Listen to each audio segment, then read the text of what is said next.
Hello, everybody, and welcome to another live panel discussion of GoIndieNow.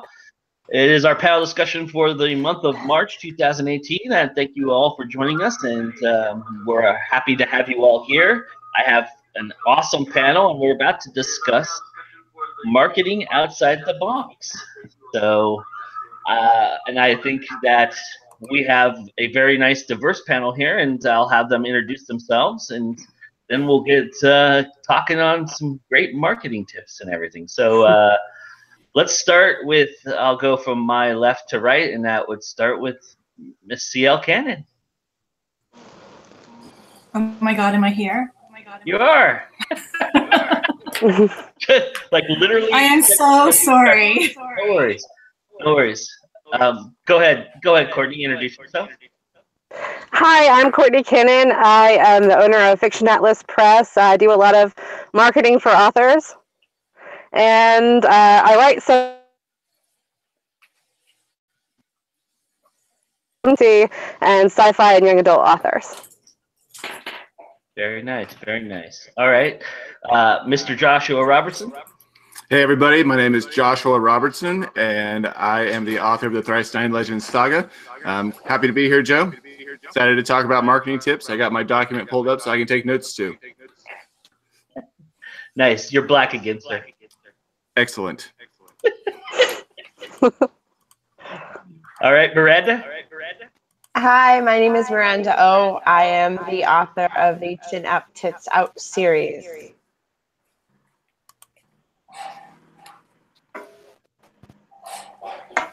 Awesome. All right, and Dina Holmes. I'm finally here. I'm Stina. I'm the author of The Forgotten Ones. It comes out in a week. And I know I missed something before I got in here, but I'm excited to be here. Just a very brief introduction. You actually literally, we probably should have been more polite and waited for you. I apologize for that, but it was literally like you got in here 5 seconds after we started. So. Oh, perfect. Okay. So for everybody here, somebody has their has the background going. I can hear myself echoing. I can as well. Me too. I don't know. I've got headphones in. I have headphones in too. Yep. No worries. All right. Okay. So for everybody here, you guys have all been doing this for quite some time, and I kind of want to know from each of you, what's one thing an artist can do right away with little effort that might be the easiest thing they can do for themselves to start marketing?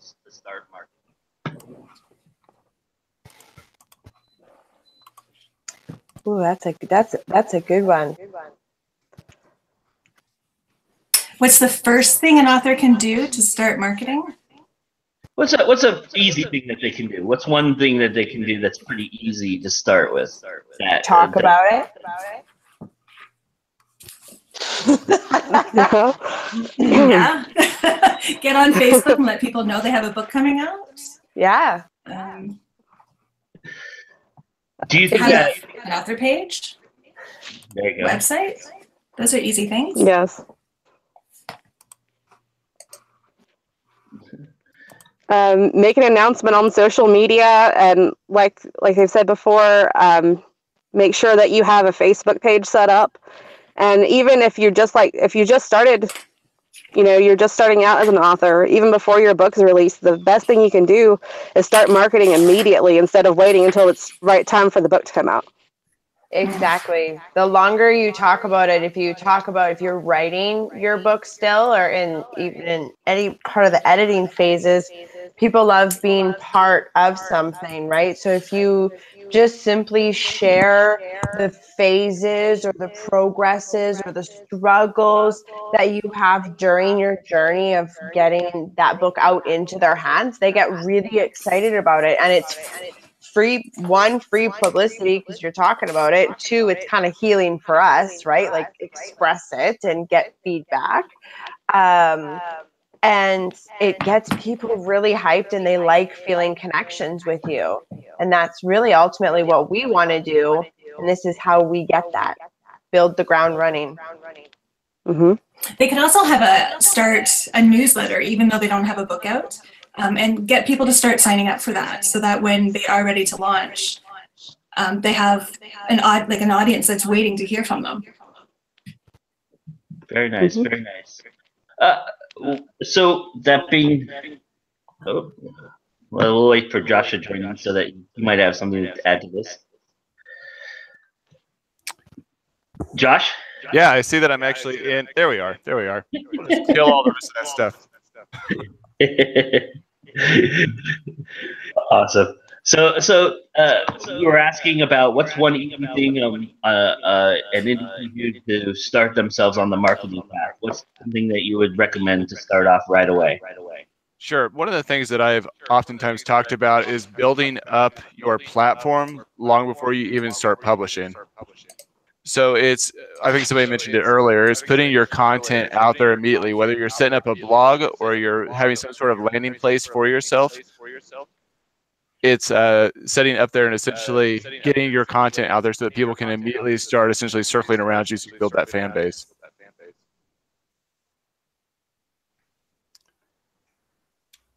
And I'm still echoing somewhere, so I don't know where that's coming from.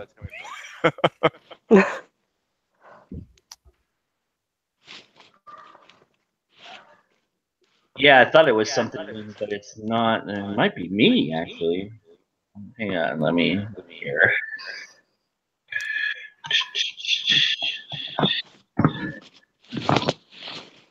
For anyone who's been on panels, you know how disorienting it is when you hear yourself in your own ears.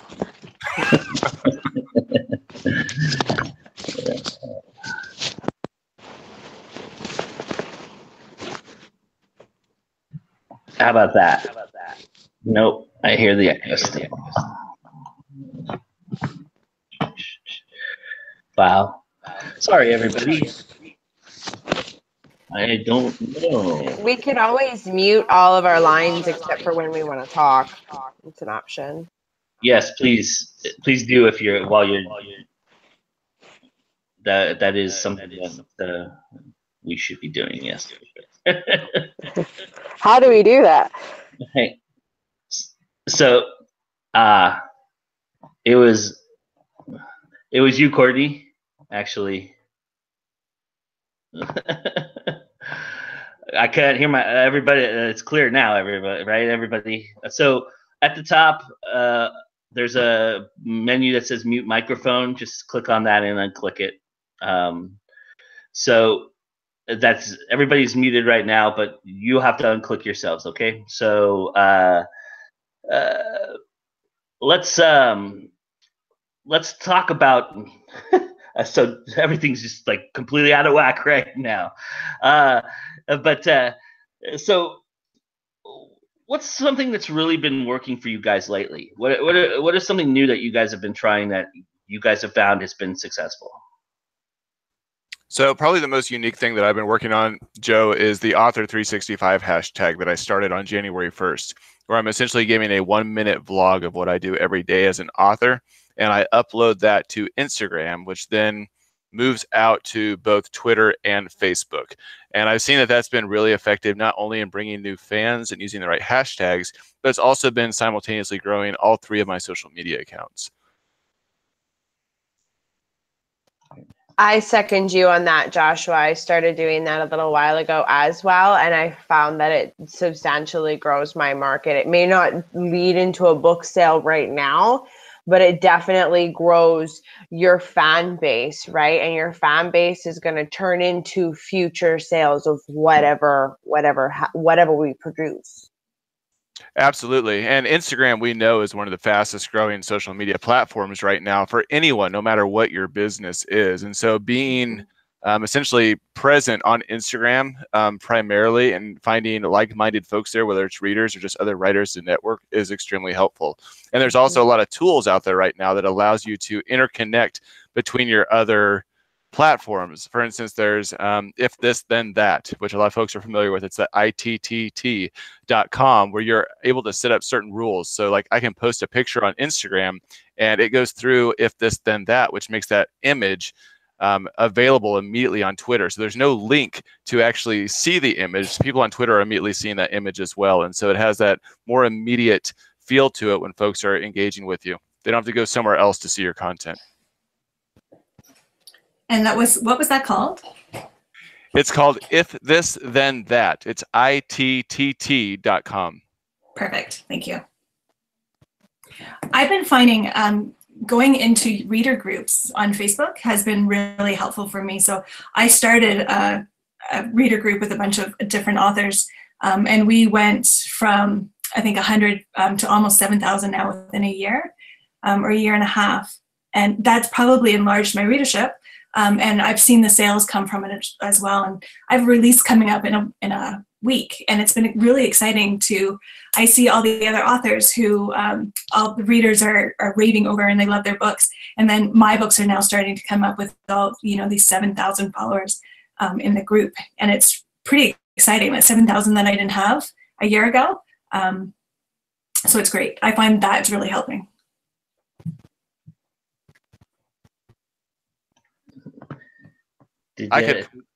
Sorry, Joe.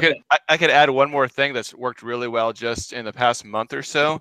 I have a Facebook group, obviously, as many authors do. I also have a Facebook page. I spent years building up my Facebook page, have like 3,000 some people that follow my Facebook page. Though we know with the new algorithms, those are often lost. You can invite people from your Facebook page into your group, and it's an actual invite without just adding them without permission. They actually get an invite that they can click to come in to do that, as long as they're not a friend. So people that are not on your friends list, on your personal profile, that have liked your Facebook page, you can invite directly into that group. And groups, of course, get a lot more interaction. So I found that that's a really good way to build up your group, is invite those people from your page over into your group. Right, and when you're in your groups or other groups that you're an admin of, you can link your page to that group. So like my readers group, it's called Readers Coffee House, and I've been able to link my Facebook page, which has about 11K followers. And we've seen a lot of, I've seen a lot of people go over from there who have said, I don't even know who they are, and they tell me that they found the group from my author page. Very awesome. So that's awesome. That's really cool. So, and are you guys at all concerned with the way that Facebook has adjusted its algorithms for people seeing the posts that you've done on Facebook? Has that been a concern of your alls, and how have you combated that? I think it's a constant research and trial basis. I don't pay somebody to do it. I really wish I could. So I'm definitely trying to do my research and trial and error on growth within Facebook.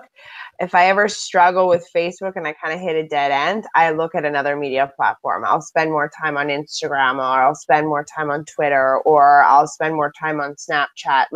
It's constantly revolving, right? Because as soon as I go down a road with Instagram, then all of a sudden, boom, they change their algorithms, and I'm going to be like, well, I'm back at square one. I might as well try a different platform. So it's constantly kind of back and forth, and one is really hot and on fire, and then some aren't. And then all of a sudden these go crazy, and then these kind of drop down. It's all kind of trial and error, but that's what keeps life interesting, isn't it? Well, and some folks are talking about this in the chat as well, that Facebook's new system is really forcing people to boost posts and put money towards it. So not only do you have to put real content up there that not just links to books in order to buy, but I know for myself, I usually boost one post a week for $5. It costs me about $20 a month to put a boost up there, but it overall increases all traffic coming to my page.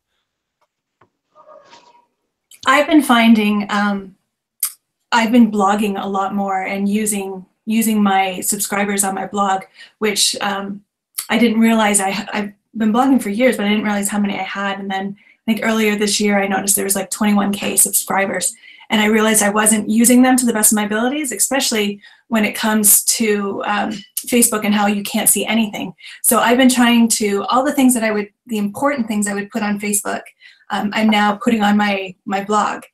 And I have it linked. So not only do the 21K subscribers get my posts, but I also do an RSS feed for my newsletter subscribers. And then, I've started this thing called branding with intent. And so you can do RSS feeds based on categories. So if you talk about a lot of different things, for authors or for readers or you're a dog trainer or something like that, you can use different hashtags and get people to sign up for those RSS feeds. So I've been finding that has been really helpful for me. I'm not so worried anymore about not reaching my audience on Facebook, and I don't boost posts that often anymore, and I don't pay for ads or put up ads because I know I have this audience from my website, which has been a great thing for me to really focus on. Did we figure out Courtney?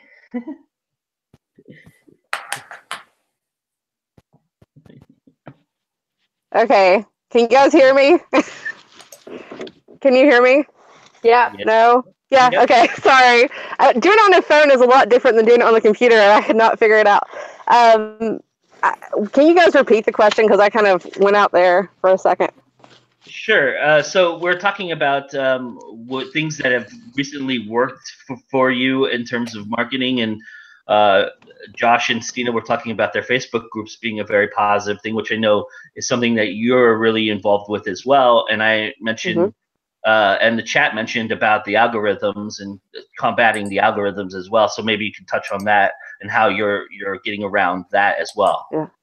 I again, like Josh, have a group that I have all of my ARC readers and beta readers and just people who are looking forward to something that I'm going to put out, or people who go after my giveaways. I do a lot of giveaways. And so that I find reaches way more people than my Facebook page.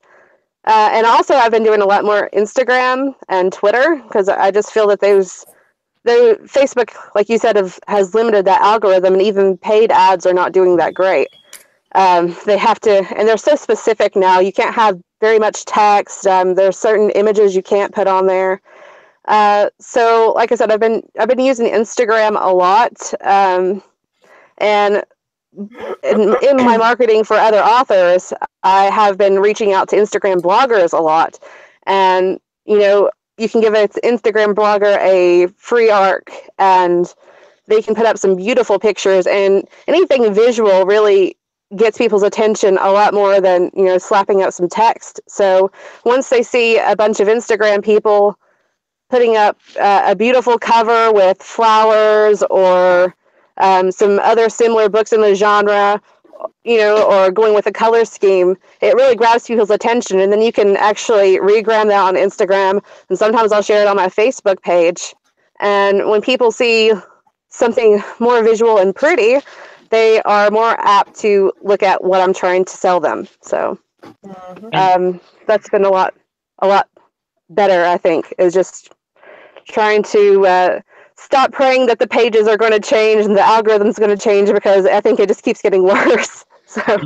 And you also, like Stina was mentioning, her blog has become a successful a platform. You also have recently made the move to a website for at least your review section of and that was an integration that you just recently made. So talk a little bit about that as well, because that's very interesting, and I think that is something that we're kind of hitting right now. Well, the reason that I did it was, again, Facebook keeps limiting people. There's only so many times that you can share anything. Almost everything you share now, ends up marked as spam, or you get put in Facebook jail. So I decided, they took my group that I had been doing my reviews in, and when I got put in Facebook jail, all the posts in the group disappeared for a week, and it kind of killed that for all my clients for a whole week. They couldn't get to the book. So I was like, well, there's got to be a way around this. So I use WordPress a lot. I've got 2 or 3 different WordPress sites. So I just figured I would make a subdomain for Fiction Atlas Reviews, and I put that on there, made a member website, and people now, they just sign in, because only people that have a membership can sign in and download the books. But they sign in, they put whatever books they want to review in their cart, and check out, and all the books are free. But it's just that model helps, and it will send them an email, and it just kind of keeps everything together in one spot. It's easier to send people to a dedicated website than it is a Facebook group, because you have to go facebookgroup.com/1234, whatever the name of the group is.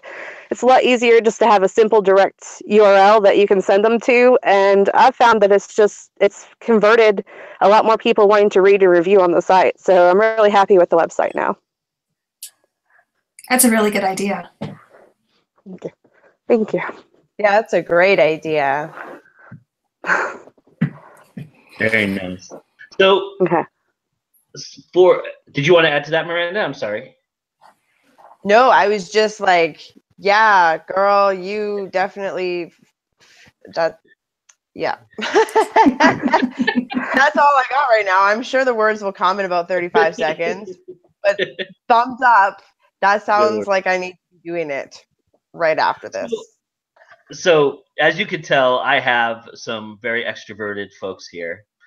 And one of the things that keeps popping up, and this is actually a question from our audience, Mr. Jinakubo asked this question, and he wanted to know, for introverts, besides doing a newsletter, what's some ways that they can make themselves visible without having to, shed their skin a little bit? Is there ways? Is it a matter of you just have to become an extrovert, or is there ways for introverts to be successful? I am totally an introvert. I only put on my extrovert face when I need to, but most of the time I just hide away. Instagram I find is great because I can be myself, and I can show my coffee addicts and my mugs and all that other stuff. And it's just a matter of when I'm ready to face everyone, I can go on and shout to the world and respond to everyone, and then I can back away. I'm a huge component for newsletters. I think that's probably, having a website and having a newsletter are probably the two smartest things that an author can do. So I'm going to say that even for introverts, having a newsletter, you don't have to make it a big to-do. You can just do little things on it. But I think that's probably the smartest, safest, easiest, less energy-taking, risking thing that you can do for me. I agree with a lot of what Stina is talking about. Hopefully I pronounced that right. Stina? Yes, you did. Yeah. But I agree with her. Having a website and a newsletter are probably the two biggest things. For me, I know my newsletter is probably my biggest selling source in terms of selling books and engaging with fans. I mean, getting hundreds of emails every time you send out an email back from fans is super encouraging and helpful. Believe it or not, Joe, which I think you just disappeared on my screen. But I'm an introvert too, which I very much come across as being an extrovert in a lot of ways. But when you break down the psychology of what being an introvert means, just really comes down to that I need my own personal time to get away and reboot. I need quiet time. I need personal time. I can't be on all the time just engaging with people and smiling and laughing. I have to go off to my own quiet place and kind of reboot so I can go back out again. I've learned over time that what really works to help me in those areas, so I'm able to come back out and be more extroverted more often. But I do think that being extroverted in the author community is helpful in the modern age. There are a lot of authors out there. I mean, I can click on any author on Twitter and find thousands of more authors that follow that author that I didn't know about before. There are just so many authors that are publishing books and that they're out there. And if you're extroverted and you're on social media, you're probably going to be more visible to people than otherwise. See, and I half agree with that, but I also half disagree with that, because I think that you can be an introvert using social media, but not necessarily using your face or being live. Like I'm an extrovert 90% of the time, maybe 99% of the time. I do need that 1% to like just whole woosah and like quiet time. But I found that when I'm doing social and using social media, that I get a completely different response if I do something live than if I record something or choose something that's not my face to something that I'm passionate about, a pretty skyline or a theme of whatever I wanted, whatever, right? So I can build a fan base on themes. I can go out and market myself, but not necessarily using my face, right? There's these little memes with 5 words on them or 1 word on them with a little splash of color, you know, like that stuff still gets people liking, following, moving forward to your page. As soon as they get to your page, then that's everything, right? So I think that there's multiple ways that we can utilize social media, and being an introvert isn't necessarily a negative piece. It can be a really good piece, because think about it. If I'm an extrovert and I love going live, that's cool. I'll go live every single day, every single day, every single day, but I'm not gaining that other group of people that like the words, that like the themes, that like the pretty pictures, that get their attention that way, right? So I think there's multiple avenues there.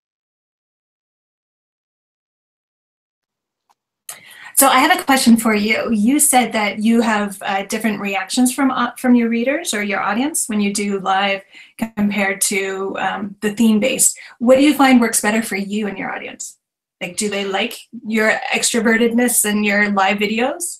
Yeah, they do. They do. I get a lot more response immediately than I do with just posting it and leaving it there. That scares the shit out of me.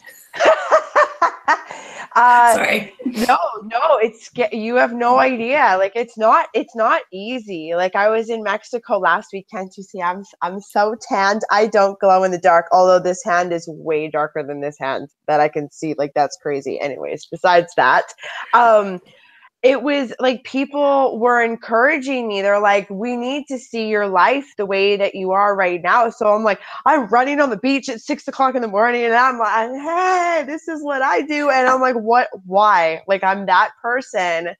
And it really, it's somewhat uncomfortable, but I really had just such a great time doing it and being completely raw with my group, my friends, my family, my fans, my whomevers. And I just like, they were coming in at all angles. It was just crazy. And I loved it. Like, and the connections that I've made, it just like, it was blowing my mind. And yeah, people love it. It's so genuine. Yeah. Like, I was huffing and puffing and like couldn't speak, and all you hear is the bass from my headphones, and it was not pretty. But I was like, guys, I just ran that whole beach. It wasn't a Halle Berry run. It wasn't pretty, but I ran it. And this is what I look like, and I'm alive. So if I can do this, you can all do this. So get out and run and be healthy and chin up, tits out. And that's the way that it goes. And Joshua, you had said you do the 1 minute a day as an author on Instagram. Yeah, so the Author 365. Do you do videos for a minute? Or yeah, they're a 1 minute vlog, so a 1 minute video blog that I do every day on Instagram. I came up with the concept at the end of December. I started it January 1st. Today was day 82. I've not missed one single day, and as a result, I've had almost half a dozen authors that have followed up behind me that have started doing the exact same thing. So hopefully, it's the next cool thing that authors do, where they kind of show what they do every day, but it's showing what I'm marketing. It's showing me what I'm writing. I essentially just give people an update of what I do every single day as an author. And you're finding the interaction. Oh, sorry. No. Keep going. I'll ask after. So I think I'm going to start following you, and I'm going to start watching what you're doing, and then I'm going to jump on ship or jump on board. Absolutely. And do it, because it's only a minute. So instead of doing the live all the time, I think I can handle the minute, and then have a drink or something afterwards. But. Stina, come into our world. We welcome you. Well. Please. I just know last year I'm actually licensed. I'm certified as a social media marketer and internet marketer. And one of the things that a lot of them talked about in early 2016 was how videos were the next best thing in social media. And to really up engagement, you had to be able to do videos and do them regularly and engage with people through a video platform. Now, as Miranda was talking about, you can definitely capture a lot of attention still with pictures. You don't need the video, but I do find that I get far more interaction with a video when I'm being genuine and engaging with people than if I post a picture. And then you share this on all your platforms, right? Like you post it on Instagram and it goes onto your Facebook and Twitter and all that stuff. Yep, absolutely. All right. So you good if I jump on board? Yeah, absolutely. I would love it. I search up the hashtag several times a week, and I go to everybody else's videos and like them, and yeah, I love it. It's wonderful. Good. I'm going to ask my question now. Do you pre-record them? Like, how do you go about doing that? Or do you just wing it? I wing it. It's raw. Which is what I said at the beginning of the year. It's a raw thing where I just pop on and I say, hey guys, this is Joshua Robertson. This is my Author 365 video. This is the day that we're on. Here's what I did today in the life of an author. You know, I wrote this many words. I worked on this advertising. And I just give a rundown of whatever I did and whatever's coming up. Cool. Yep. Sometimes I will do something a little bit more personal. I'll say, hey guys, you know, here's my Author 365 video today. I'm setting up Amazon ads. Here's the Amazon ad platform. Here's what I'm working through. Or here's this thing that I'm doing, and this is what I'm setting up and working on. But it's really just a rundown of what I'm working on and what's coming up. This is right up your alley, Miranda. Yeah. Yeah. This is really cool. I'm so excited.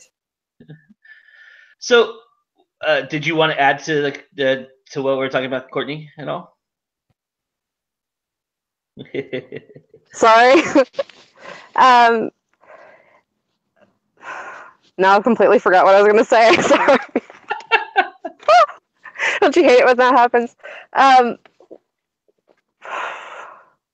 About being an introvert. I don't know how people view me. I guess on social media I'm kind of extroverted. In real life, I'm like a hermit. I don't go out of my house. I stay inside all the time. But I think that you can definitely be an introvert and still be successful as an author. And like you've all mentioned before about posting pictures and things like that, and you don't have to actually show your face, even though it's good to show your face and, you know, have your audience know who you are. But one thing that I've found that gets people's attention without having to, you know, make it all about you or being extroverted is GIFs. Since Facebook has added the GIF function, you can post almost anything with a GIF, or you can post anything with one of those color backgrounds and get all kinds of comments and reactions. I can post the same thing in a text format, and then 5 minutes later post something with one of those colored backgrounds and get like 50 comments on the colored background and 1 comment on the text background. So anything visual is a great way for introverts to be able to get that attention without having to be out there too much. And it works the same on Instagram. If you don't want to be taking pictures of yourself or doing videos of yourself on Instagram, take some pictures of your favorite books. Take some books that have the same color scheme, like have a hashtag day. One day, do all books with blue covers and put a flower beside it. Take them outside. Don't get them dirty, but take them outside and try to just take a pretty picture with them. And you get a lot of engagement in that way without having to be very extroverted. So that's my take on that. And I'm going to mute myself again. Can I add on to that? One of the things that you can do if you're really wanting to use hashtags and increase your engagement is there's a site called Hashtagify.me, where you can see what is trending on Instagram and Twitter and what people use other hashtags related to the hashtag you're using to drive more traffic to your posts. Awesome. So one of the questions that we got from the chat was from Marnie Kate, and she wanted to know, is there something you can do that's not social media related to help with the marketing? What's one thing that you guys all do that's not social media related? Let me unmute my. So I love to travel, and I tend to, wherever I'm going, usually I fly because I live in Canada and you have to fly everywhere. I take books and I leave them in airports, or I'll leave them in restaurants that I go to, and I have a sticker that I put on the front of it that basically says, read it and pass it along to someone else, or yay, you found it, read it, and then leave it somewhere else for someone else to find. and sometimes I'll take photos, or I'll encourage other people to tag me on it or something, but most of the time I don't. I tend to forget. But it's amazing how many emails I'll get from people. They'll come to my website, they'll search me up on Facebook or whatnot, and they'll be like, hey, I found your Finding Emma in the German airport last year. Thanks so much. I loved it, and I handed it off to someone else who left it there, and you know, blah, blah, blah. They all left notes in it, and it's kind of cool. I second you on that. First of all, living in Canada. Second of all, having to fly everywhere and loving to travel, and definitely bringing books everywhere I go. If I go to conventions or any corporate events or any networking events, whether it's for my books or my corporate position that I'm in on a day-to-day basis, I bring books. And if I'm at an event, I kind of watch people throughout the day, and then I'll write them a note. I slip my business card into them, and I go and I introduce myself, and I say, hey, this is me. I liked what you provided me today. Thank you very much. Here is something for you. Like, if we ever cross paths again, you have my contact information. And it works about 50% of the time. I end up getting meetings with somebody, and the other 50% of the time I get a thank you email. So there's never any silence after I give a book out that way. I also leave them in hotel rooms or hotel lobbies. Yes. Right? Or I'll give it to someone at the hotel table or the hotel desk, and I'll say, can I just leave this here for a mom who comes in with kids and she just needs a break while the kids are swimming, kind of thing. And they always say yes. That's awesome. I leave it for whoever cleans my room because I shed a lot of hair. So I apologize for that. That's smart. Thank you for cleaning up after me and making my bed. It's a home away from home. Hey, Josh, do you want to talk about the world tour that you're on currently? Yeah, I mean, I know that my option probably isn't necessarily available for people that are doing the 9-to-5 job, but I spend a lot of time at cons. My goal for 2018 was to attend 40 cons throughout the year. So far, I have scheduled 20 cons. I think I've only missed 3 weeks this year so far where I've not been scheduled at a con, but there's a huge piece that plays into that in making face-to-face with fans and engaging with people. I've been online for a lot of years. I have a nice fan base online, which I'm very happy about. They're very supportive, but I found that I needed to get out into the world and connect with other people that weren't necessarily plugged in all the time. And cons has been a great way of doing that, seeing fans throughout the Southwest and the East Coast and having them follow me from con to con and know who I am and recognize my stuff has been a huge, or at least it's had a huge impact on my ability to continue writing full time.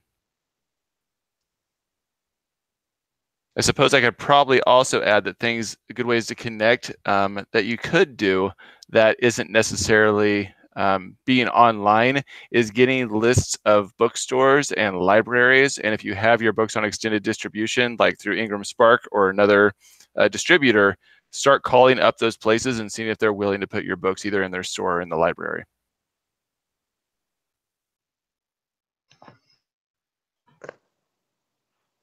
I see Courtney swiping. Okay. Yeah. One thing that I always do is make sure that I always have a business card with me. And you'd be surprised about the amount of people that will just ask you, say you go to the convenience store or you're out at the flea market or whatever you're doing on the weekend, and somebody asks you how you are, or what have you been doing? And I can say, well, I edited a book today. I did some formatting. I marketed 10 authors, and they're like, oh, you're an author, you're in the publishing business? And I'll say yes, and I start a conversation with them, and I say, well, hey, if you ever need anything, or if you know anybody that needs anything, here's my card. And they'll go and get on my website and contact me. And that's been a way I haven't got a whole lot of things that way, but every once in a while somebody comes back with my business card and they say, hey, I know somebody, I want to hire you. Or sometimes I will put them up on public boards, like at the laundromat or anywhere out in the public eye where you can freely pin something up.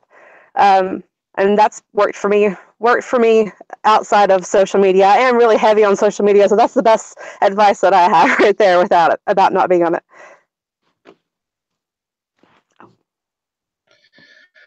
So we've touched upon this in past panels, but I feel like we have a new diverse group here, so we'll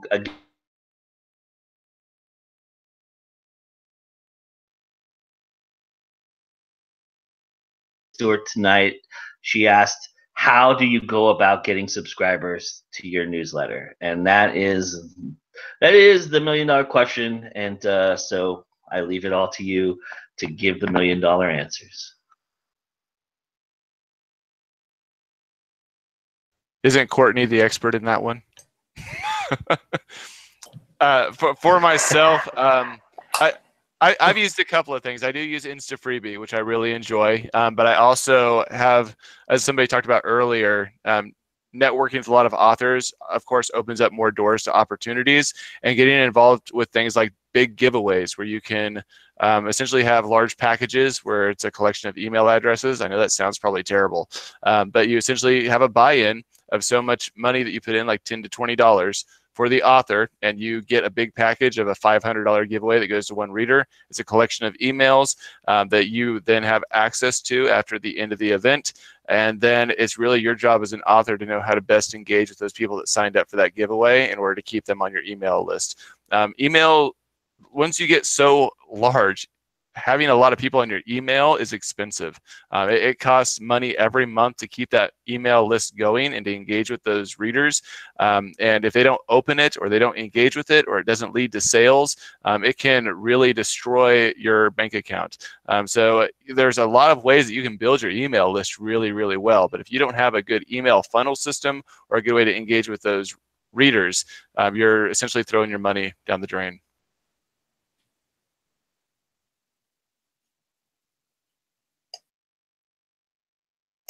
Yeah, I agree with you on that.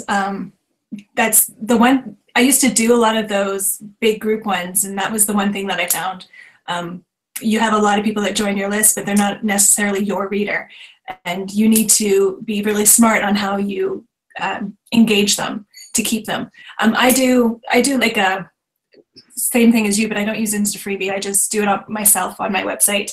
I give a free book away. I also, that free book is also on sale on all retailers. So if they're smart, you know, they come and sign my newsletter and join for that instead of having to pay for it.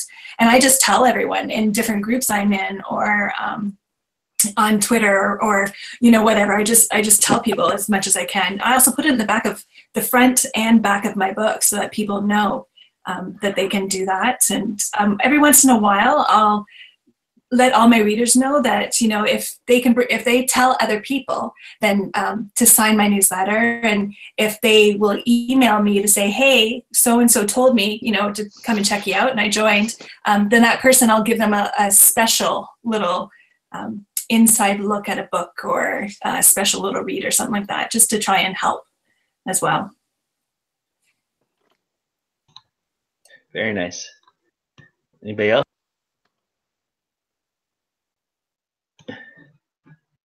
I know that if you go to cons, that's something that I do as well, which I've talked about before. I may not continue using InstaFreebie anymore after this year, because now that I go to a lot of cons, I have an email sign up there, and those readers are much more likely to engage with you and stay with you for a longer period of time, because it's a face-to-face meeting that you're having with them.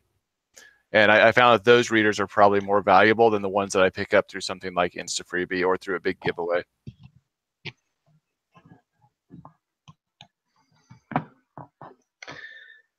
All right, so with the newsletters and everything that we're doing, sounds like we're on a good path here, but what is one thing you're seeing that you wish you weren't seeing out there that people are still trying to use as a marketing tool? Well, what's one thing we can teach indies out there that, hey, look, this doesn't work. Let's do the things that do work. Variety. Variety. I don't want to see your book cover or the back of your book or anything about it over and over again. You know, we get bombarded with signs and titles and flashy things every single day. People want to be connected with you. They want to find commonality with you or with the characters of your book, whoever you portray. I dislike seeing that when I go onto a social media page of another artist in any way, and it's just the same thing over and over and over again, just maybe different color, different hue, variety. Build a relationship via your posts and find something to relate to your readers and to your fans. I just did a blog post on this. I said, "Dear authors, please stop." And it's all about the idea of, I'm hearing more and more indie authors are paying different service providers to guarantee specific ARC numbers, like ARC readers or reviewers, that they guarantee that you're going to get so many reviews for your release day or your release week, and you're going to hit a certain ranking on Amazon or other places. Don't do it. My goal with writing every book and everything I do is always interacting with my readers, but I want them to be my readers, not readers I had to pay to read my book, or readers that I had to pay to get reviews that really aren't going to help me, and Amazon's going to take them down anyways, because that's what's been happening. So save your money. If you're going to, you want to promote your book, that's great. Wait until you have a couple out and save that money to promote these 3 or 4 books that you have coming out. But in the meantime, don't pay for people to read your ARCs. Find people who are readers and are voracious readers. They're everywhere, and you're going to find them if you just put the call out on Twitter or on Facebook or Instagram, whatever platform you're on. Let people know, hey, I'm a new author and I have this book out. I'm looking for people to read. Can you give me some ideas if you like it or whatnot, or I just need help getting the word out. But please do not pay for the service providers who promise that they're going to get you so many readers and so many reviews and such a whatever ranking, because they can't guarantee that, and you're just throwing money away.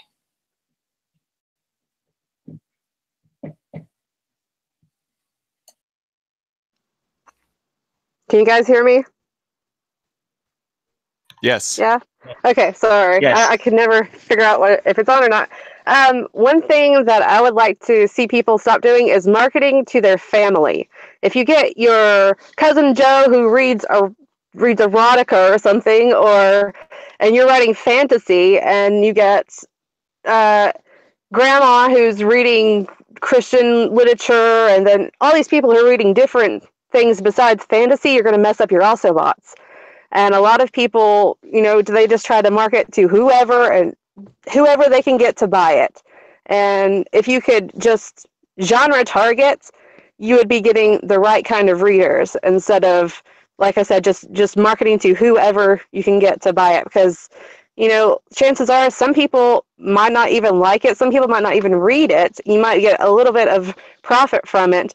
But all of your also bots, all of the suggested titles are going to be something completely outside of your genre, and it's not going to convert well for you down the line.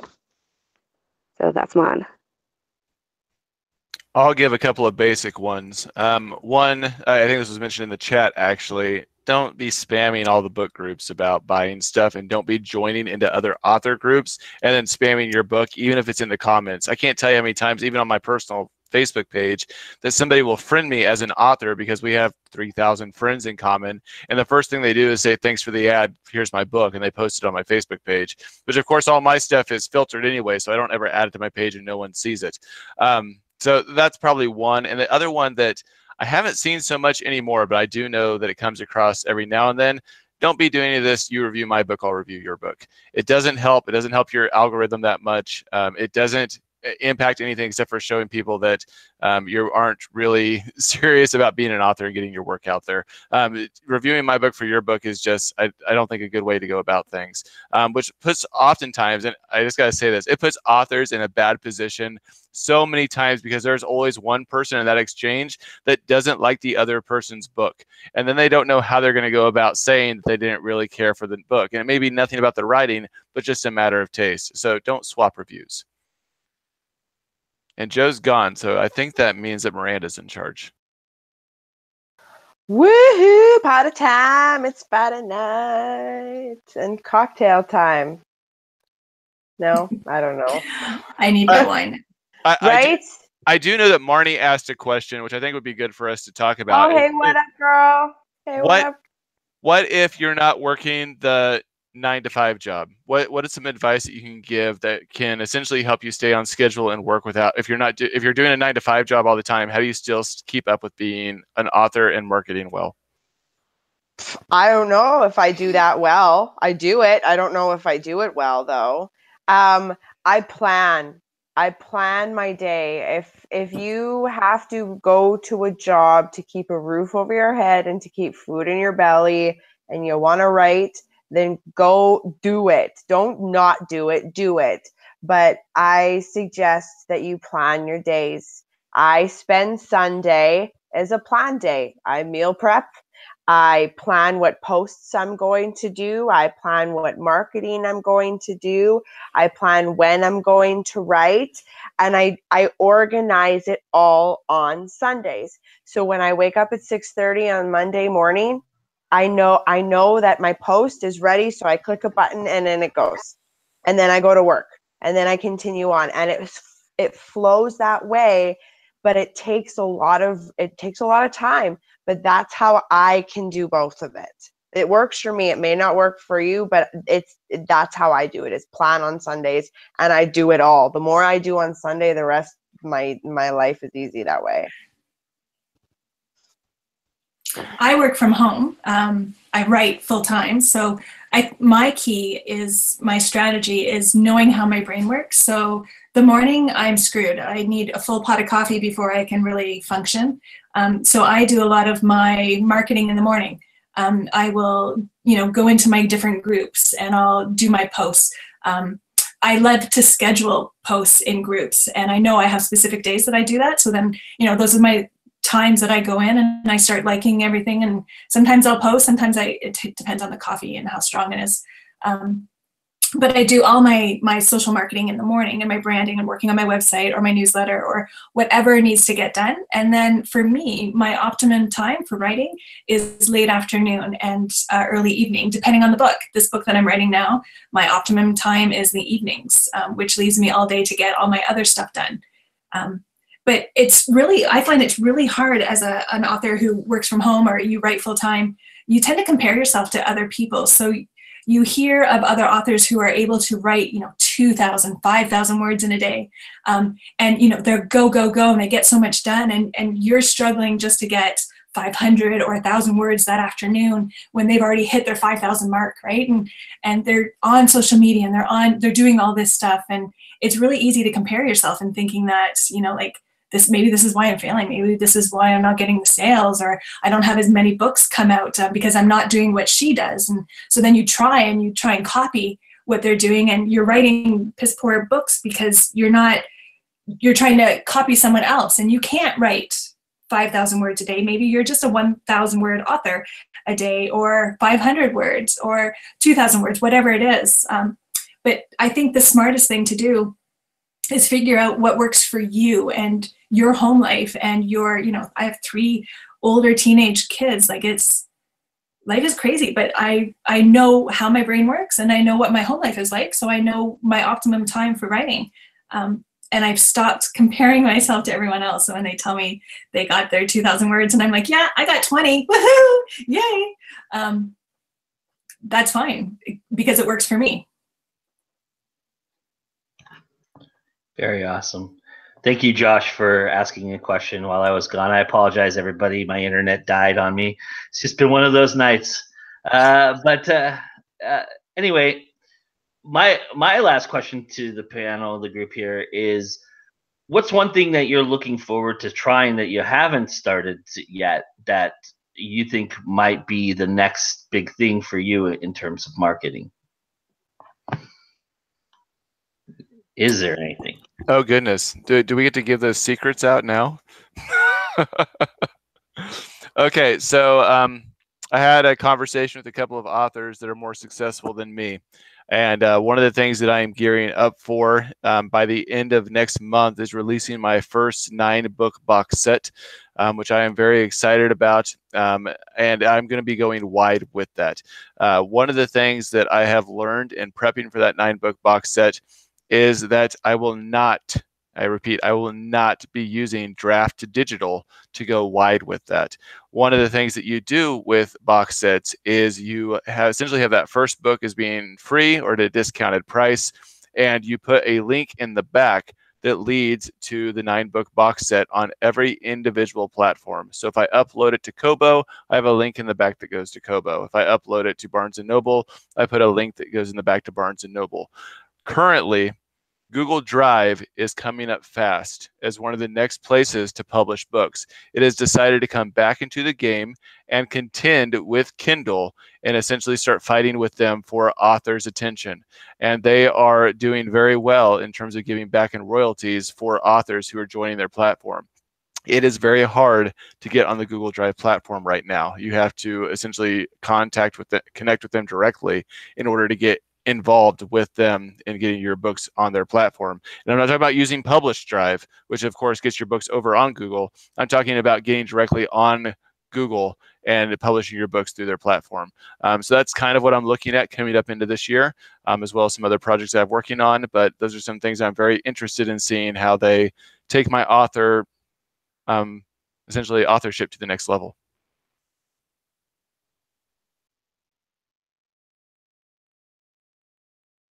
It's okay, everybody, if you don't want to share your secrets. I understand, but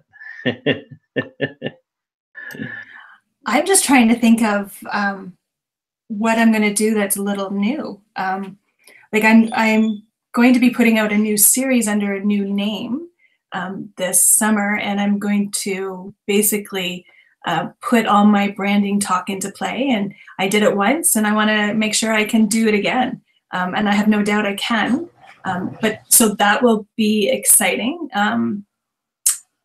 Going wide, I think, is crucial, and I can't really think of anything new.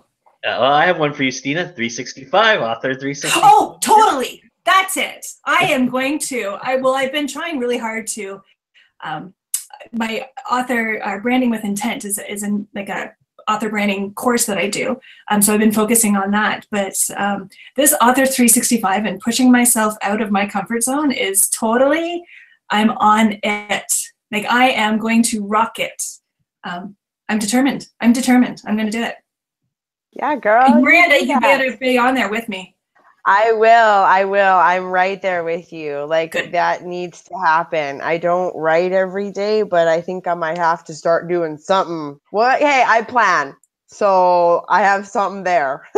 Well, I mean, like, this is my planner today. I think the big piece of it, though, too, is that it shows how genuine authors are. You don't write every day. Some days you just hop on there, you go, guys, today was a shit day. Like, I ate bonbons and I sat on the couch and I watched the whole Riddick trilogy. Like, that's what happened today. Like, you just be honest about what it is that went on in your life, and you tell people how it went down. So I think that's what a lot of people need to see. Like, you can't go all the time. Thank God.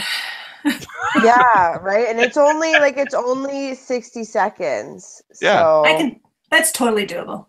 Yeah. I can do that. Mine's gonna like cut off mid. Yeah, really easy there. Yeah. Well, you could pre-record them, Miranda. Do you know how long it takes me to pre-record a 1-minute video, Joe? Yeah. Man, I think I did 5 of them for a Facebook takeover. It took me 2 hours for 5 minutes. I may have had a couple glasses of wine, but I mean, I had to. Like, it was necessary. It was very necessary. Yeah, it's a lot of work when you're doing editing, for sure. You know, I have quite a time. I might, one of these days I might release a gag reel of mine, but I've had quite the few takes in my lifetime for things that I've done that I currently do even. But yeah. So I mean, Courtney, do you want to chime in real quick?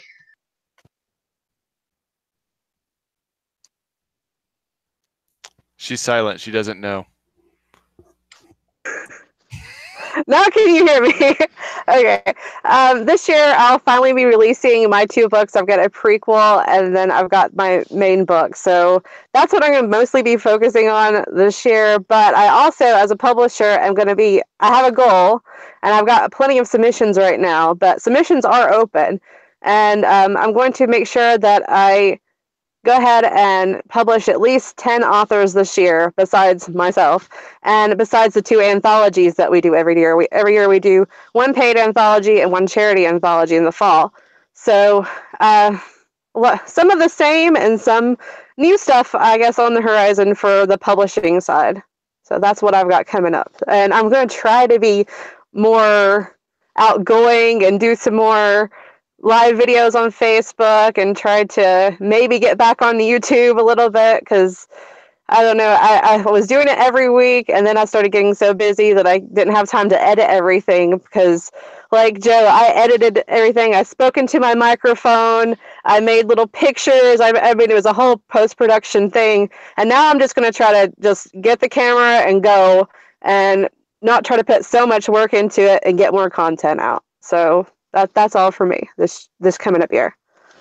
I should mention that Courtney does our This Week in Indie show every week, and that we're broadcasting every time we broadcast, and she does a segment for us. And I hardly ever edit any of the things that she does, so she does a wonderful job editing. So, and can I mention the thing that we're going to be starting with you? Is that okay?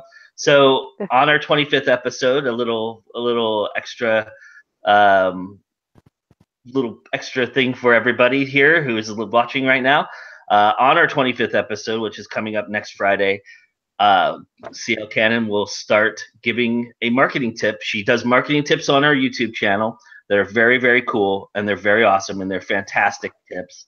And each week, each month on our show now, she'll give a little bit of a marketing tip or recap a marketing tip that she gave on her YouTube channel, and hopefully you all go to her YouTube channel after you hear the incredible advice that she gives you and check out all her tips and do all of that. But that is going to happen on our show every month. So I'm real appreciative of her for doing that. And it kind of led into this panel tonight. So it just worked out. Thank you very much for that great contribution.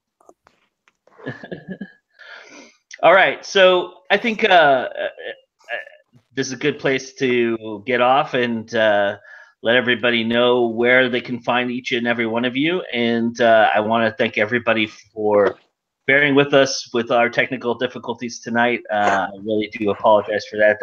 That's all on me, and it happens from time to time on our show. As you all know, most of you are regular watchers, so I appreciate all of your support and staying with us on that end, especially when I actually leave the panel for 10 minutes or whatever it was. But I appreciate it tenfold, and I hope that you all gleaned a lot of information from tonight, because I think it was very, very chock full of great information and some great sites that I will post all the links to. I've been taking notes, and I have all the links that I need that were mentioned in here, and I'll go through the video and find them if I don't. And we will post all of those for you so you guys can all check those out. That being said, let's go ahead and tell everybody where they can find you. I'll start from my right to the left this time, and that starts with Stina. Okay, so you can find me at my website. It's stinaholmes.com. I also have a travel blog. It's stinatravels.com. I'm on Instagram. It's author Stina Holmes, and Facebook is stinaholmes.author. You can find me every day in Reader's Coffee House. It's a reader group on Facebook, and I do every Fridays there. We talk about what we're reading today, so Friday Reads. And then I also have an amazing reader group. It's called Stina's Secret Society, and people can come and join me there. And we have a lot of fun, and it's a community-based group, which is really awesome. I'm on Twitter. I'm often very lonely on Twitter, so come and say hi. And that's it. Thank you so much for being here. It was awesome to have you. I really appreciate it. And and you did, and it was fantastic. Thank you so much. Anytime. I would love to come back. All right, Miranda. Hi, you guys can find me on Facebook, Instagram, or Twitter or Snapchat, and I'm all on OOH, Miranda OOH. So Miranda O, like Miranda O. Or hashtag chin up, tits out, and then you'll find me. Then you're good. All over, everywhere. Awesome. Thank you, as always, my friend, for doing this. Always, Joe. So happy to be here. Thank you. Mr. Robertson? I think the folks can still hear me, even though I think my video may have disappeared. You can find me at robertsonwrites.com. That's ROBERTSONWRITES. You, of course, can find me at the same hashtag on Instagram or Twitter, or just go to Google and type Joshua Robertson author, and I'm like the first 5 pages. You can't miss me.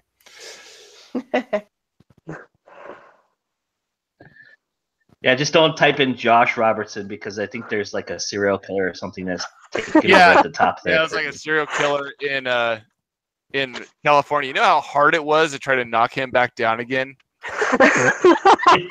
He had so much traffic. Man. Yeah, I just did an interview with Josh that, again, here's a little insight for everybody. On the 25th episode will air.